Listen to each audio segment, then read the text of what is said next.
Hello everybody. So today I have this box that again, like my last box, has been sitting around for years, and I don't know if there's any value in here, but like looked up a few of these cards like that Yoda there, and there's a Darth Vader. If they're in perfect condition, there might be some value. So let's dig through and see if there's anything worth finding.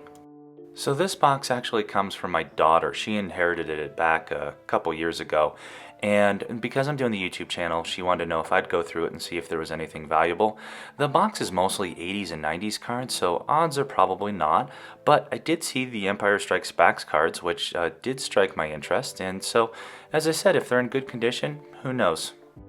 Alright, so I'm going to start this off with Barry Bonds in the sports section. I think I'll move to the Star Wars stuff at the end. I think there'll be a little bit more interesting. The thing with 80s and 90s cards is there's just a lot of them. So you're really, if you're looking for stuff, condition's going to be critical. Sitting in a shoebox is tough, but you never know. You never know what you can find. We saw this in the beginning that the nice little Warren Moon autograph, that's cool, especially if you like Warren Moon. I don't know, I think that's a cool piece of memorabilia to have, and I think that's special if that was someone that you really liked.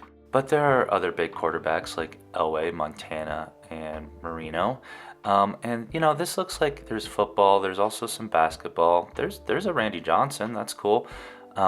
So this is a mix, and I think the important thing to remember with 80s and 90s cards is there is a lot of them. So value is going to be very dependent on condition. These wrapper cards, doubt there's much there, but I think the fun thing with going through these is you just see what someone's childhood was like and what was important to them. May not necessarily be what's important to everybody else, but there's good old Don. Man, he had a season. He's been around forever, hasn't he? And then Darryl Strawberry, two legends of the game, definitely in the late season of their career. But I didn't collect a lot of football. That was just not what I was doing when I was younger. And okay, there's a Ken Griffey Jr. All right, that's a cool card. I like that with the blue and the blue by Ultra. That's really cool. That's, who knows? There could be a little bit of value in here, especially with basketball. This was definitely a golden age of basketball and football. So, Phil Simms, he was great. So, you just never know what you can find, but I always think it's really fun, even though. Hey, there you go, a Sean Kemp rookie. Not a big player, but one. And all right, and boy, that brings me back because he was gonna try to play not only So there's another Jordan card, but Jordan late in his career decided to leave basketball and then go out for the baseball. And I don't think his career was as good into the baseball. He was not like Bo Jackson, but I definitely remember that being a big part of my childhood. All right, nice little Karl Malone. I like that. So, all right, that's cool. And there's receiving leaders. Jerry Rice, man. You want to talk about just one of the best receivers in the game. And then there you go, Roger Clemens. Now this is interesting. That's Shaquille O'Neal's rookie card. Condition is rough on it. And there's a nice little Isaiah Thomas. All right, there's a few little wins in here. It's too bad about that Shaquille card. If that was in good condition, that might be worth some money. But that's the problem with cards being in a shoebox, right? Is these nice little Larry Bird there. Corners aren't bad, but these cards weren't about the money when we were collecting them. It's just about having your favorite player. Boy, if I would have known now what I knew then, right? All right, who's this? Bruce Matthews. He's one of the offensive linemen. I think he's played more games than anybody else in the history of the game. So that's cool. There you go. There's your first probably big win. Jordan cards are always valuable no matter where they are with it. So hopefully you find a lot of Jordans or Scottie Pippens. That would be another one to look for. those would be cool cards. Looks like I got a Shaquille right there. So a good Shaq in the building. And all right, there's my second Jordan. And that one's pretty clean too. But, you know, it's so much fun to go through the sports cards. But I think we're at a good stopping point with the cards here. And we're going to wrap it up. I'm going to turn over to the Empire Strikes Back cards and see if we find anything there. So anyone growing up in the 80s can't but help, I think, be in love with Star Wars franchise, and this is the Empire Strikes Back.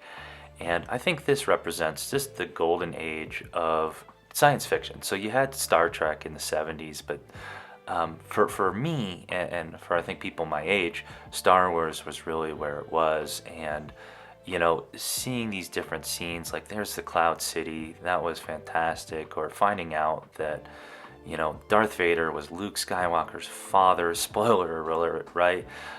Were just moments that I think everybody who was growing up in the 80s just really remembered. And these cards are very condition sensitive. They still made a lot of these cards, and so even if you have some, they have to be in really great shape. Like this card here, this is just an iconic just duel of the lightsabers and Boba Fett and Darth Vader. But even if they're even slightly beat up, these would really have to be in perfect tens to be worth a lot of money, because again, we all collected them and threw them into shoe boxes, so they're all kind of bent and beat up. There's another one of, you know, Yoda. What a classic character. There's never going to be another character, I think, ever like Yoda. He's practically a meme at this point. And all these characters and these scenes are just iconic, and this is just a lot of fun to go through and kind of remember and look back. So to round out the box, some cool Star Wars card, right? You know, there's a Boba Fett, and then my favorite is probably this Yoda. Again, very condition sensitive, but who can't love Yoda? And then, you know, very cool Ken Griffey, and I love this autograph by Warren Moon. That's very cool. It's too bad on the condition of the Shaq, but two Jordan cards, which beat my expectations. So overall, I would say this was a lot of fun to go through. Not a lot of value, but a lot of great memories. If I had to pick, I'd probably put Jordan at number 1. Ken Griffey is number 2, and my main Yoda at number 3. Shaq would have been number 1 if it wasn't so beat up. So what are your thoughts? Would you change anything different, or did you like those? So to end the video, would you guys end up grading any of these cards? For myself, I think the memories are where the value is at, and I'd probably just leave them right back in the shoebox, maybe sleeve up some of these. But what would you guys do? Let me know in the comments. This is Jeremy with ROI Rips, signing off.